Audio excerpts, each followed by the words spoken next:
chôdza je prirodzený pohyb človeka. Je to niečo, čo každý, kto je mobilný, dokáže.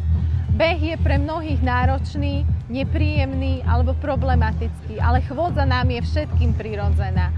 Je zdravá aj na chrbticu, je zdravá na kĺby a nezaťažuje nadmerne ani ľudí, ktorí majú vysokú nadváhu alebo problémy s pohybovým systémom.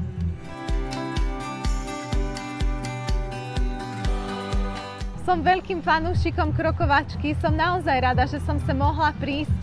V podstate je to veľmi pekná udalosť a zvažujem, že niečo obdobné začneme aj u nás, v podstate na vidieku, v obci, v ktorej pôsobím, aby sme sa tiež stretli s pacientami a spoločne si zakráčali.